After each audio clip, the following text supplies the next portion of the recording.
क्या आप भी मोबाइल लेजेंड खेलते हैं और आपको जानना है कैसे एलिस को खेला जाता है? तो मैं हूँ लेवल 1 गेमर।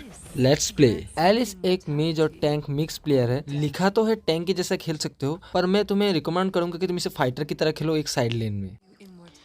एलिस के लिए बेस्ट स्पेल है वेंजेंस, और तुम देख सकते हो कि सब प्रो प्लेयर वेंजेंस ही इस्तेमाल करते हैं। और तुम पेट्रीफाई का भी इस्तेमाल कर सकते हो, पर मैं वेंजेंस को ज्यादा रिकमेंड करूंगा क्योंकि पेट्रीफाई जो है ना, वो मतलब उसका सेकंड स्किल भी सेम काम करता है।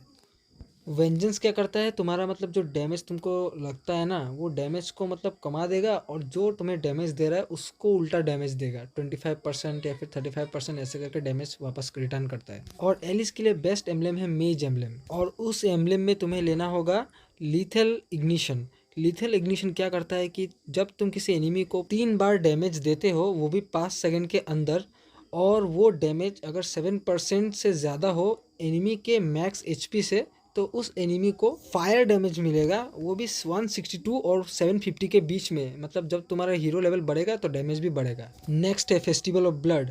इसमें होता क्या है, जब तुम कोई भी स्किल इस्तेमाल करोगे तो तुम्हारा मतलब लाइफ स्टील होगा, लाइफ बढ़ेगा, और ये लाइफ स्टील 6% करके बढ़ेगा। और तुम जब किसी एनिमी को किल करोगे या फिर असिस्ट दोगे तो तुम्हारा 0.5% करके बढ़ेगा, और ये 8 बार बढ़ेगा। तो मतलब 0.5% करके तुम पकड़ो तो तुम्हारा 4% मिलेगा, तो 6% प्लस 4% 10%। और नेक्स्ट है थ्रिल, जो तुम्हारा अटैक को 16 बढ़ा देगा। ये किस लिए लेना ज़रूरी है, क्योंकि एलिस का अर्ली गेम डैमेज थोड़ा कम है। मतलब पहले जो तुम खेलोगे ना, तो तुम्हारा पहले का डैमेज थोड़ा कम रहेगा, पर लेट गेम में जब तुम फार्म करोगे तो तुम्हारा डैमेज बढ़ जाएगा। तो पहले बात कर लेते हैं कि एलिस के कौन सा स्किल को हमें पहले अपग्रेड करना चाहिए। तुम्हें अल्टीमेट जब भी मिले तो अल्टीमेट को अपग्रेड कर लेना चाहिए, और फर्स्ट स्किल को तुम्हें अपग्रेड करना चाहिए। मतलब फर्स्ट स्किल को तुम्हें ज़्यादा प्रायोरिटी देना चाहिए सेकंड स्किल से, और सेकंड स्किल मतलब बाद में करने से भी होगा। एलिस के 3 स्किल है और एक पैसिव है। पैसिव मतलब हिडन टैलेंट, और एलिस का पैसिव का नाम है ब्लड एंसेस्टरी। तो बेसिकली होता क्या है, जब तुम किसी मिनियन को मारोगे या फिर किसी एनिमी को मारोगे तो तुम्हें एक ऑर्ब मिलेगा। वो ऑर्ब तुम कलेक्ट करने से तुम्हारा एचपी बढ़ेगा और तुम्हारा मैक्स माना बढ़ेगा। और तुम एट्रीब्यूट्स देख सकते हो कि हमारा एच पी अभी 4946 है और माना 493 है। और 25 ऑर्ब कलेक्ट करने के बाद हमारा जो हेल्थ और शील्ड रीजनरेशन है वो भी 15% बढ़ जाता है, और 60 होने पर हमारा मूवमेंट स्पीड बढ़ जाता है। सो ये सब देखने के लिए हमने 200 ऑर्ब्स कलेक्ट कर लिए हैं। अब हम अपना एट्रीब्यूट्स चेक करेंगे। तुम यहाँ पे एचपी देख सकते हो हमारा कितना बढ़ चुका है, और माना भी कितना बढ़ चुका है, और माना रीजन भी और मूवमेंट स्पीड भी बढ़ चुका है। एलिस का फर्स्ट स्किल का नाम है फ्लोइंग ब्लड। इस स्किल से तुम एक एनिमी को बहुत दूर से डैमेज दे सकते हो, और तुमने इस स्किल को जिस डायरेक्शन में मारा है उस डायरेक्शन में तुम टेलीपोर्ट भी हो सकते हो।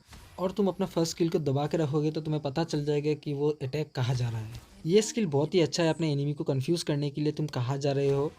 अगर एनिमी तुम्हारा पीछा कर रहा है तो तुम अपना ऑर्ब को दूसरे डायरेक्शन में मार देना, और अगर वो ऑर्ब का पीछा करे तो तुम अपना घर की तरफ चल देना। अगर वो और तुम्हारा पीछा करे तो तुम ऑर्ब की जगह अपना पोजीशन चेंज कर लेना। एलिस का सेकंड स्किल का नाम है ब्लड ऑफ। इस स्किल की मदद से एलिस अपने एनिमी को एक ही जगह में रोक देती है, पर वो एनिमी अटैक कर पाएगा पर हिल नहीं पाएगा। एक ही जगह में रोकने के बाद वो एनिमी स्लो भी हो जाता है 70% के लिए, पर 0.8 सेकंड के लिए होता है। इस गेम में उतना ही काफ़ी है। एलिस का थर्ड स्किल या फिर कह सकते हैं अल्टीमेट, उसका नाम है ब्लड ऑर्डर। इस स्किल में होता क्या है कि एलिस अपने एरिया में एक ओड़ा बनाती है, और उस ओड़ा में जो भी आएगा उसका खून चूसने लग जाती है वो। और इस एनिमी का ज़्यादा एचपी रहेगा उसको ज़्यादा डैमेज मिलेगा। ये स्किल ऐसे डिज़ाइन किया गया है। और एक बात, तुम्हारा ये स्किल का कोई कूलडाउन नहीं है। जब तुम इस स्किल को इस्तेमाल करोगे तो ये स्किल चलता रहेगा जब तक तुम्हारा माना है। अगर तुम्हारा माना ख़त्म हो गया तो तुम्हारा स्किल भी बंद हो जाएगा। इसलिए इसके पैसिव को ऐसा बनाया गया है कि तुम जितना भी मिनियन मारोगे तो तुम्हारा माना बढ़ेगा, और लेट गेम में तुम्हारा मतलब अल्ट उतना देर तक चलेगा। और अगर तुम्हारा लाइफ कम है तो ये स्किल तुम्हारा लाइफ भी बढ़ा देगा, क्योंकि इस स्किल में लाइफ स्किल भी है। इसलिए हमने फेस्टिवल ऑफ ब्लड लिया था, क्योंकि फेस्टिवल ऑफ ब्लड किसी स्किल को इस्तेमाल करने से तुम्हें स्पेल रन देगा, और ये स्किल उसको मल्टीप्लाई कर देगा। और जितना ज़्यादा एनिमी रहेगा तुम्हारा लाइफ स्किल भी उतना ज़्यादा होगा। और मैंने वेंजेंस लेने के लिए इसलिए बोला है कि जब तुम अपना अल्टी को इस्तेमाल करके एनिमी के पास जाओगे और वो तुम्हें मारने लगेगा, तो तुम वेंजेंस दबा देना, तो वो तुम्हें मार भी नहीं पाएगा। अगर उसने मारा तो उसको उल्टा डैमेज लगेगा, और तुम्हारा अल्टी का तो डैमेज रहेगा ही। और अगर तुम्हारा माना कमने लगा है, तुमको पता चलने वाला है कि अभी तुम्हारा माना अभी कमने वाला है, तो तुम अपना अल्टी मार के मतलब तुम अपना फर्स्ट किल का इस्तेमाल करके वहाँ से भाग भी सकते हो। तो ऐसे करके तुम एलिस को खेल सकते हो। देखो, एलिस किसी एनिमी को डायरेक्टली किल नहीं कर सकता, पर वो एक एनिमी को तरपा तरपा के ज़रूर मार सकता है, क्योंकि उसका मतलब लेट गेम में ना बहुत ज़्यादा एचपी हो जाता है, और उसका मतलब लाइफ खींचने का बहुत ताकत रहता है।